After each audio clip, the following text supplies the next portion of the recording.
de língua portuguesa, hoje nós estudamos sobre sílaba tônica e o uso do L ou do U.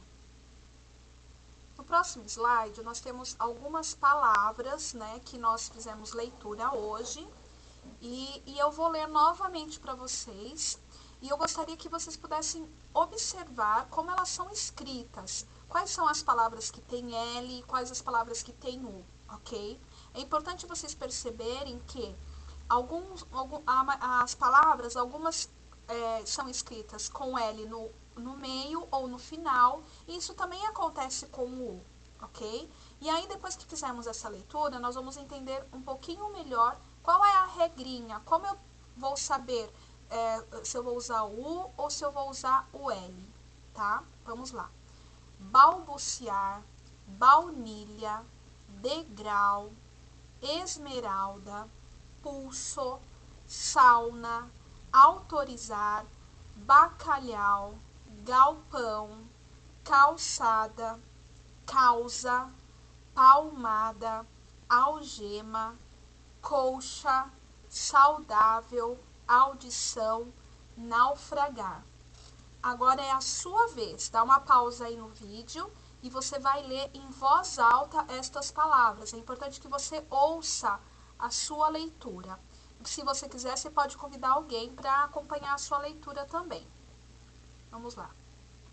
A nível de curiosidade, e eu comentei com vocês na aula que eu ia ver algumas imagens para que vocês pudessem entender, né, e conhecer algumas coisas que vocês têm dúvidas. Então, por exemplo, nós temos aqui, ó, essa planta aqui é a baunilha, tá bom? Ela nasce assim nesse favo aqui, ó, tá bom?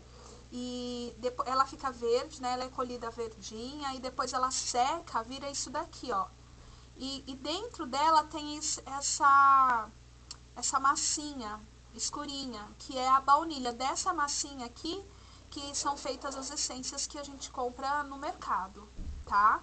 E muitos cozinheiros, chefes de cozinha, gostam de usar ela aqui assim, ó, in natura, tá? Pega ela aqui depois que seca, aproveita essa massinha aqui para poder utilizar nas receitas. A baunilha é geralmente utilizada nas receitas doces, tá? Bolos, tortas, sorvetes. Aqui nós temos as esmeraldas, que são verdes, né? Então, aqui nós temos a esmeralda ainda presa lá na pedra, né? Na rocha, dentro de uma gruta, de uma caverna, tá bom? Aqui na mão da pessoa foi quando ela já foi extraída aqui dessa pedra e a pessoa já tá só com a esmeralda na mão.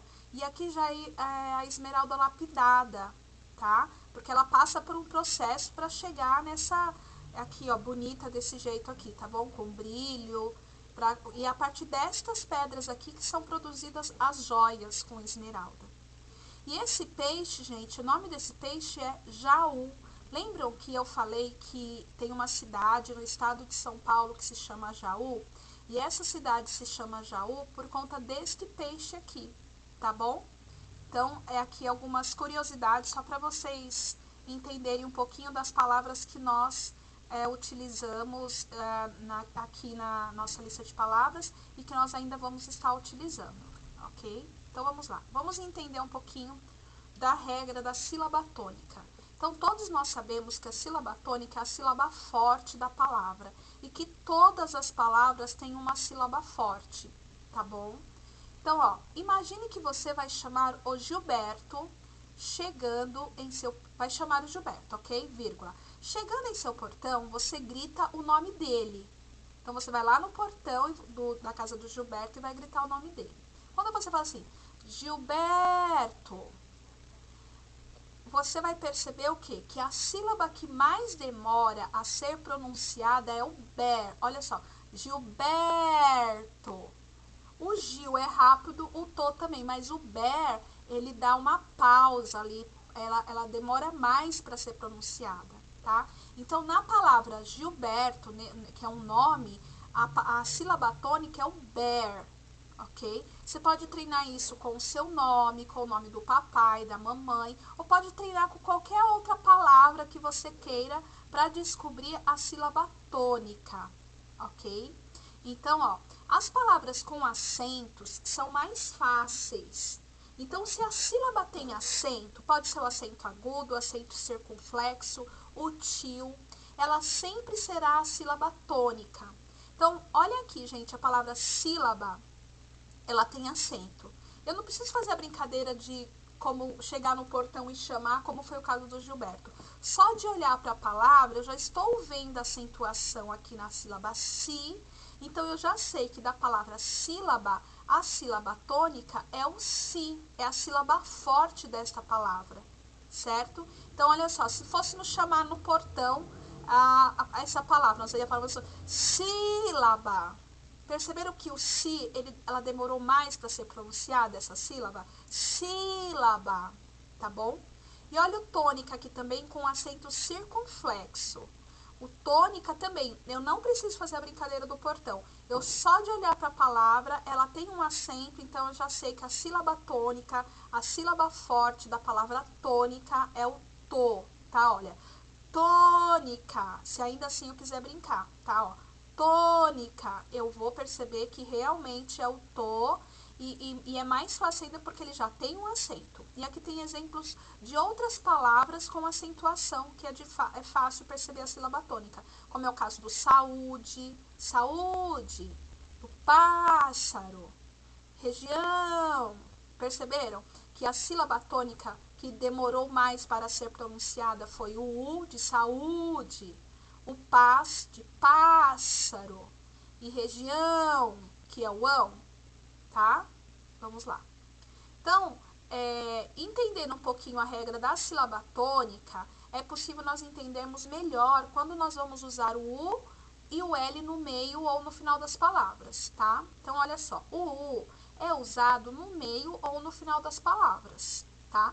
Quando ele, na separação de sílaba, ficar sozinho, e é a sílaba tônica. Então, na separação de sílaba, ele vai ficar sozinho, então ele é a sílaba tônica. E geralmente esse U, gente, que fica sozinho, ele tem um acento, como é o caso da palavra baú, baú. Olha o Jaú aqui, ó, o nome do peixe, que também é o nome da cidade, tá? Esse acento aqui, gente, é no U, tá? Jaú. E olha saúde, saúde. Então, o U com acento, ele vai ficar sozinho.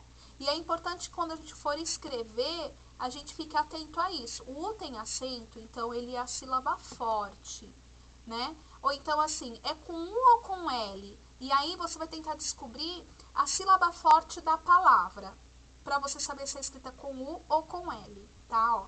O L é usado quando a sílaba final, total, é tônica. Desculpa. Continuando. Então, nós temos aqui ó, a palavra afinal. A sílaba. A palavra afinal, ela é constituída por 3 sílabas. Olha só. Afinal. A sílaba tônica de afinal, vamos chamar a palavra afinal no portão, ok? A brincadeira do portão. Então, vamos lá. Afinal. Olha o now como ele demorou para ser pronunciado. Então, aí é a sílaba tônica, é a sílaba inteira, o N, o A e o L, tá? No caso, quando é o U, é quando ele é sozinho. Olha aqui, legal, não tá pintadinho de vermelho, mas a sílaba tônica é o gal, tá? Moral é o ural, certo? Deu para entender? Vamos treinar, a gente vai treinar a escrita, vamos treinar essa brincadeira de chamar no portão, vamos ler bastante palavras com U e com L e que vocês vão percebendo esta regra, essa regrinha para escrever, tá? Lá na página 75, tem atividades para vocês fazerem, tá bom? Então vejam, B. Nas palavras natural, bolsa e Brasil, a letra L aparece no final de sílaba, representando o som U. Percebam, gente, leiam aí, ó, a palavra, eu vou falar e vocês vão repetir. Natural, bolsa, Brasil. O L tem o som do U, né? E o L tá no final de uma sílaba. No caso, natural tem 3 sílabas, ó, natural. E o L tá no final da sílaba ral, certo? Bolsa. Bolsa tem 2 sílabas. E o L está no final de uma sílaba, que é a sílaba bol. Brasil também tem duas sílabas, que é a sílaba bra e a sílaba zil. E o L também está no final de uma sílaba, que é a sílaba zil, certo? Então, vamos lá. Nas palavras enjaulados, couro e autorização, a letra U está no final de sílaba, também representando o som U. Só que neste caso, gente, o U, ele não é a sílaba tônica, tá bom? Porque o U aqui, ele é uma vogal fraca, conhecido como semivogal. Vocês lembram da aula das vogais, que tinha as vogais e as semivogais? As vogais são as fortes e semivogal é aquela fraquinha que precisa estar com uma outra vogal para poder completar uma sílaba, certo? Então, o A, o E e o O são sílabas fortes. O I e o U são sílabas fracas. E aí a gente vai percebendo isso nas palavras. Então, percebam aí a palavra, ó. Enjaulados. Enjaulados. A sílaba tônica a gente já dá para perceber que é o lá, né? Enjaulados. A pronúncia demorou mais. E quando a gente fala a sílaba jau, enjaulados, a vogal que mais aparece é o A, porque ó, enjau. O U é um som bem no finalzinho. Então fica enjaulados. O que mais aparece é o já. E o U, para ele poder fazer parte desta palavra, dessa sílaba, ele precisa estar grudadinho ali com o jau, tá? Então a separação de sílaba de enjaulados vai ficar enjaulados, certo? Vamos ver couro, ó. Couro é a mesma coisa. Esse U não fica sozinho. Ele tem que ficar junto com o co, tá? Então fica couro, couro. Esse U tá aí, ele tem um som bem distante. O que prevalece é o som do O, que tá ali junto com a sílaba, com a letra C, que fica couro. Ó, cou. Olha o co como é mais forte que o U. Cou. O U é bem fraquinho, tá? E olha a palavra autorização. Autorização é a mesma coisa da pronúncia de enjaulados e couro. O U, ele precisa do A para que ele apareça na sílaba, tá bom? Ele não dá para ficar sozinho. Quando a gente separa, a gente fala assim, autorização? Não, a gente fala autorização. A gente não fala assim, autorização, tá? Então, a letra U está no final de sílaba também, representando o som U, que é o som dele, tá? Apesar de ser um som fraquinho, mas é o som do U, certo? Complete as palavras com L ou U. Depois que você completar estas palavras, que nós já fizemos durante a aula, você vai copiar-as novamente por 3 vezes, com a letra cursiva bem caprichada. Então, por exemplo, aqui a palavra balde, maldade, aumento, altura, saudade, salgado, touro. Você vai copiar novamente aqui na frente, ó. Repetir essas palavras, tá bom? Mas por que repetir? Para vocês poderem treinar a escrita da letra cursiva, né? Para ficar bem bonita a letra. E para vocês também irem percebendo o uso do L e do U, certo? A letra C não precisa fazer, tá? E o exercício 3 é o seguinte: segundo a reportagem Amigo da Onça, lida pelo professor em sala de aula, qual foi a causa da morte da onça que, nos anos de 1960, vivia na escola de aplicação da Universidade de São Paulo? Então, nós lemos essa reportagem aqui, tá? Eu já li para vocês essa primeira parte durante a aula de hoje de língua portuguesa. Então, eu vou ler novamente, tá bom? Vou ler ela toda agora, até o final, para que vocês possam entender, porque aí nessa reportagem está falando da onça, que ela é um animal silvestre, né? Nós já estudamos isso. Vai falar do IBAMA também, né? Que é o Instituto Brasileiro do Meio Ambiente, tá? Aquele que protege os animais, a natureza como um todo, tá bom? Na preservação da natureza, tá? Então, eu vou ler para vocês, acompanhem a leitura com a Pro.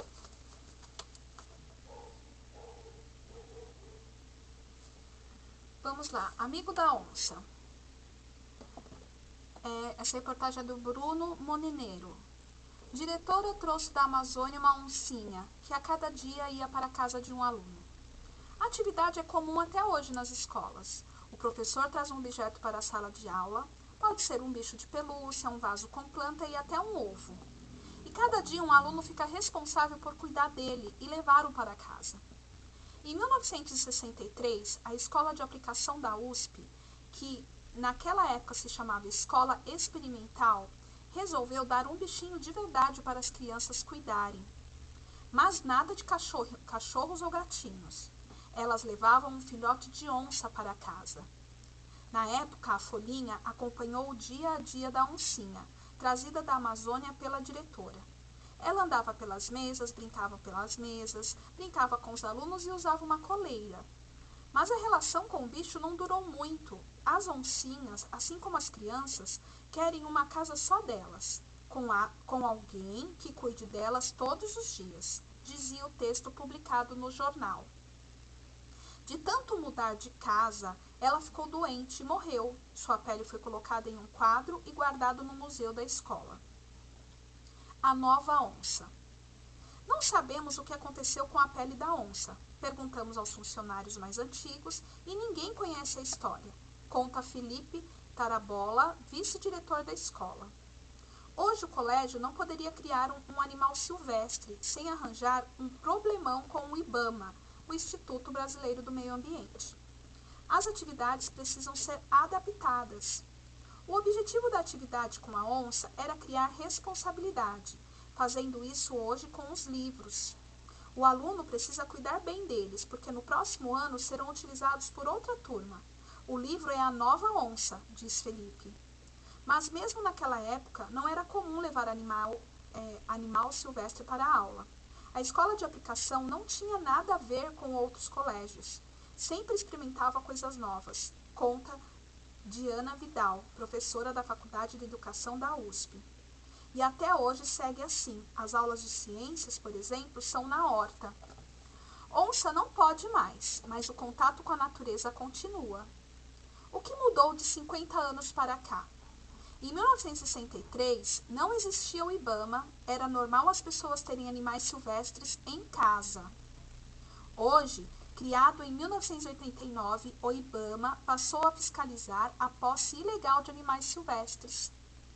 A escola de aplicação tinha um filhote de onça em 1963. Hoje, ter filhote de onça é considerado ilegal. Em 1963, só 3 em cada 10 crianças e jovens iam à escola no Brasil. Somente 31% das crianças que moravam no Brasil iam para a escola.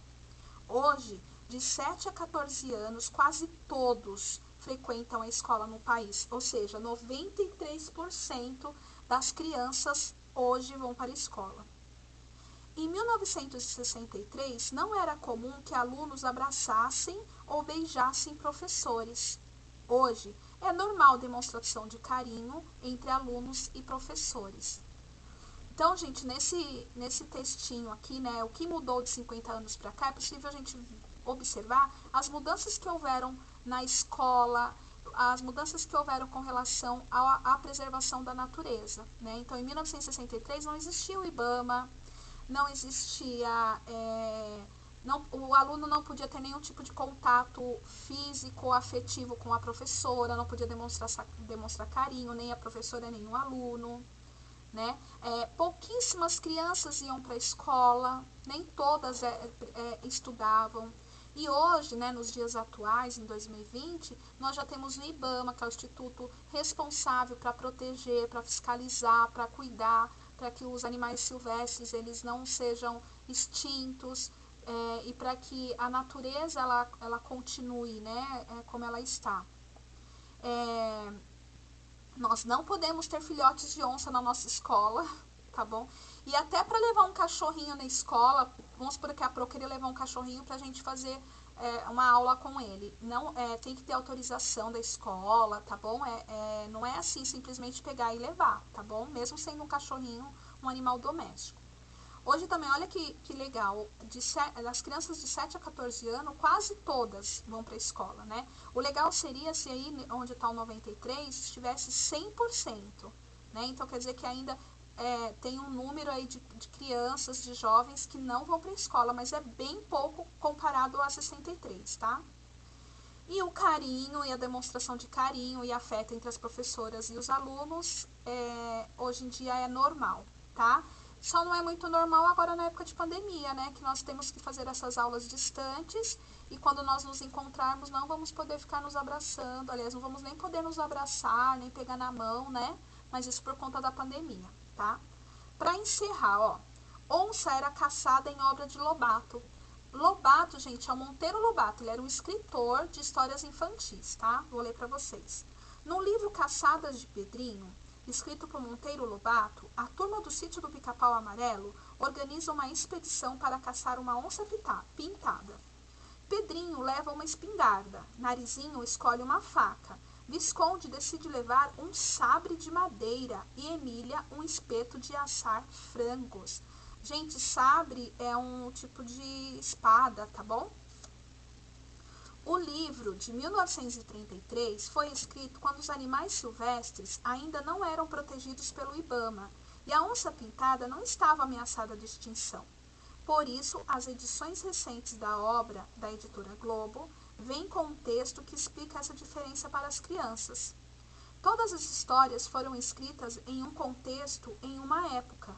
A solução não é proibir o livro porque as personagens querem matar uma onça, mas fazer com que as crianças entendam a época em que o livro foi escrito.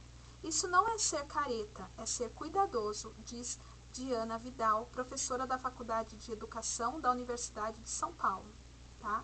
Essa reportagem foi feita em 4 de maio de 2013 e está no suplemento infantil Folhinha. Tá? Então, o que acontece? O Monteiro Lobato, ele escreveu uma história, né, que chama-se Caçadas de Pedrinho, e ele e toda a turma lá do sítio do Pica-Pau Amarelo estavam caçando uma onça. Essa história, gente, Monteiro Lobato escreveu em 1933. Lá em 1933, existiam muitas onças pintadas, as onças não estavam em extinção, e então, e não existia o IBAMA, né, que é o instituto que protege os animais. Então, para aquela época, tudo bem escrever uma história em que as personagens elas vão caçar uma onça pintada, tá? Mas nos dias atuais não é legal, porque a onça pintada atualmente, no ano de 2020, ela está em extinção, tá? Mas nem por isso, né, porque não é uma coisa legal atualmente, que nós vamos desprezar as histórias que foram escritas no passado, tá? Isso é só pra gente entender um pouquinho do porquê que o Monteiro Lobato escreveu que estava caçando, estava indo atrás para matar uma onça, e hoje em dia não é legal fazer esse tipo de história, porque na época que ele escreveu não tinha nenhum problema, tá bom? Aí o que vocês vão fazer agora, gente? Se vocês quiserem, pode pedir aí para alguém, para o papai ou para a mamãe, ler de novo essa história para vocês, não tem problema nenhum. Vocês podem ler novamente, tá? Aliás, vocês vão precisar ler, tá?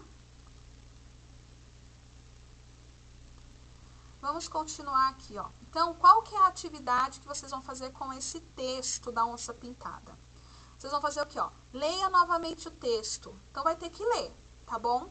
E você vai encontrar 5 palavras com L no final da sílaba. Não é no final da palavra, gente, é no final da sílaba, tá? Eu coloquei aqui o exemplo da palavra anel e a palavra coronel, que o L está no final, mas no final da palavra e no final da sílaba, ó. Aqui o anel tem 2 sílabas e o L está no final da sílaba nel. Aqui nós temos coronel. Então, também é a mesma coisa, a mesma sílaba, anel, tá? Mas vamos voltar lá na nossa lista de palavras para a gente dar uma olhadinha. Então, por exemplo, ó, esmeralda. O L, ele está no meio da palavra, mas está no final de uma sílaba. Ó, esmeralda, ela é dividida em esmeralda. Então, o L está no final de uma sílaba. Quando vocês forem aqui pesquisar a palavra, não vai ficar procurando palavra só com L no final, tá bom? No final da palavra. É L no final da sílaba, que pode estar no final da palavra ou no meio da palavra, entendeu? Se não entendeu, me manda um WhatsApp que aí a Pro explica de novo. Depois que encontrar essas 5 palavras, vocês vão procurar mais 5 palavras com U, que ao separar a sílaba ele fique sozinho. Veja os exemplos, padeceu, saudade. Então, tá vendo que na separação de sílaba ele fica sozinho? Se tiver dúvida, procura 5 palavras com U no meio e no final. E aí depois, quando a prof for corrigir, nós vamos corrigir juntos isso. E aí nós vamos discutir, né? Vamos debater se tá certo ou não, se esse U vai ficar sozinho ou não, tá bom? Agora você deverá copiar para o seu caderno e separar as sílabas de todas as palavras. Então, você vai aqui, achou essas 5, copia no caderno, marca no texto primeiro, né? Depois copia no caderno e aí você vai separar as sílabas de todas as palavras, ok? Agora, a lição de casa. A lição de casa é o seguinte, ó. Esse texto aqui é a brincadeira. Copie o texto ao lado no seu caderno de língua portuguesa. Você vai copiar esse texto.